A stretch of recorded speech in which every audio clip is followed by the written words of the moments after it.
Hi.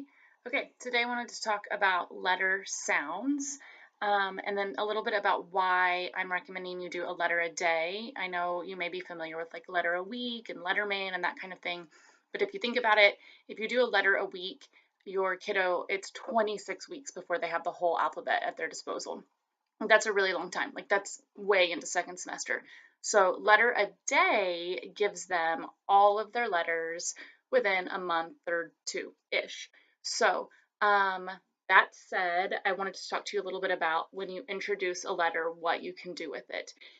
Nobody likes to do the same thing every day. So if you kind of mix up your activities, you don't have to have a new activity for every single letter, but a new activity for every single day of the week can make it super fun. So in the Google Early Childhood Resources file, I have several options available. Letter Detective, it's super fun. There's a big option or a small one, depending on how much time you want to take. This is for the letter A. Your kiddo can use like a bingo dauber or a little stamp or just a crayon, and they're going to go through and color or stamp all of the A's that they find. And then when they're done, they're going to count it up and they're going to write down how many capital A's and how many lowercase a's. So this is probably not great for pre-K just because they probably aren't counting that high yet, but kindergarten, first grade, super. This little guy, you're going to look for all capitals over here, all lowercase here. This is wonderful for our teeny tiny ones. So if you wanted to do that with whatever Monday you're working with, whatever letter you're working on a Monday, for each Monday, there's a different letter detective for each letter, so you can just print that off for those. Another great option is a letter punch. There's like 4 different versions of this. Big ones, color ones, black and white. Same concept. We're obviously looking for the letter A, 97 cents at Walmart. Punch it out. So this is going to be hard for some of your kids. It's new to them and it requires a little bit of dexterity, but it's super fun. They really like it. This is another option. They get a little bit of tracing and writing, and then it's also got some identifying beginning sounds. So up here, they would cut these out and they would put the mouse and the map and the monkey. So they're listening for that sound. And then in these boxes, they're only going to put the M's. So they're going to throw away the O's and the I's. So that is another option you can do. And then this one takes a really long time, but it covers a lot of different skills and they're really, really cute. So if you have time in your day, I recommend this dictionary. You'll need to model how to write their name with the apostrophe, how to spell dictionary. But they'll make a little dictionary. When I had my classroom with kiddos, I would require a full color illustration. So you're not looking for perfect spelling, you're just looking for best spelling that they can do. Help them sound it out, but you're not looking for that A-P-P-L-E. If they get the apple sound on there, that's beautiful. And you can help them brainstorm words, you can help them work through the spelling.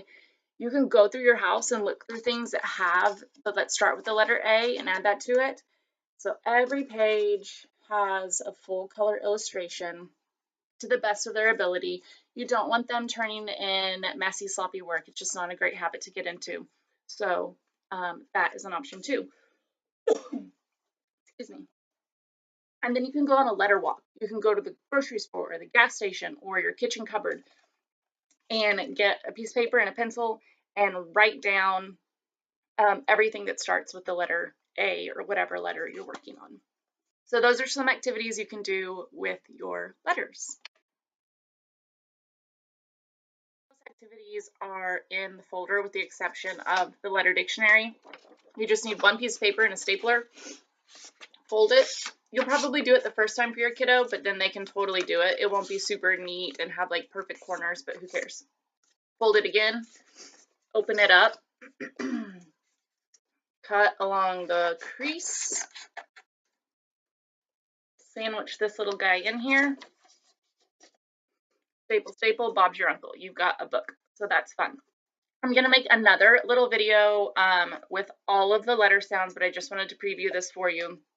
Just because you're doing 1 letter a day, focusing on 1 letter a day doesn't mean that you're not talking about the other letters. every single day from today to the beginning, or rather the end of the year, you're going to go over every letter and every letter sound. This is rote practice, it is memorization, and that's kind of gotten a bad rap because it was used and abused. But nobody can just intuitively look at this symbol and know that that says that is a Z and that it says Z. That is just something you have to memorize.